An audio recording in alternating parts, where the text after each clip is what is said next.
गुजरात चुनाव में सियासी पार्टियां वोटर्स को लुभाने की लगातार कोशिश कर रही हैं। बीजेपी जहां एक बार फिर राज्य में कमल खिलाने की कोशिश कर रही है और जनता को पीएम मोदी सौगात दे रहे हैं, वहीं आम आदमी पार्टी के संयोजक अरविंद केजरीवाल दिल्ली छोड़ गुजरात पहुंचकर जनता को गारंटी दे रहे हैं। केजरीवाल दिल्ली और पंजाब का उदाहरण देकर वोटर्स को अपने पाले में करने की भरपूर कोशिश कर रहे हैं। वहीं गुजरात चुनाव से अब तक दूर रही कांग्रेस जोर आजमाइश में जुटी है।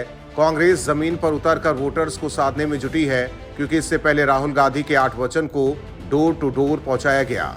ये दावा भी किया गया कि अगर गुजरात में कांग्रेस की सरकार बनी तो राहुल गांधी के 8 वचन को गुजरात में लागू किया जाएगा।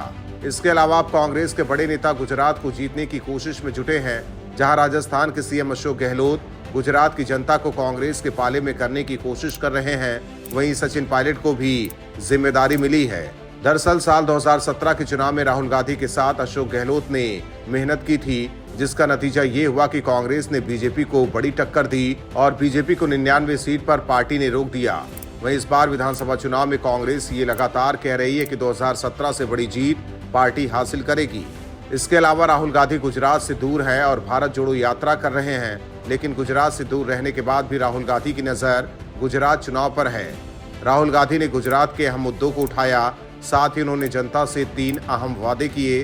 उन्होंने कहा कि अगर कांग्रेस पार्टी की सरकार गुजरात में बनी तो कर्मचारियों को उनका हक दिया जाएगा। राहुल गांधी ने ट्वीट कर लिखा, कांग्रेस का पक्का वादा, संविदा कर्मियों को पक्की नौकरी, पुरानी पेंशन व्यवस्था बहाल, समय पर प्रमोशन, यानी कि सरकार बनने पर ये वादे पूरे किए जाएंगे। राहुल गांधी ने आगे लिखा, राजस्थान में लागू किया, अब गुजरात में कांग्रेस सरकार बनते ही कर्मचारियों को उनका हक मिलेगा, यानी कि अब गुजरात विधानसभा चुनाव में लड़ाई दिलचस्प होती जा रही है। वहीं इससे पहले 29 अक्टूबर को राजस्थान के मुख्यमंत्री अशोक गहलोत ने गुजरात में कांग्रेस के चुनाव प्रचार का आगाज किया। उन्होंने गुजरात मॉडल को खोखला बताते हुए राजस्थान की तर्ज पर गुजरात में भी सरकारी कर्मियों के लिए पुरानी पेंशन योजना लागू करने का वादा किया।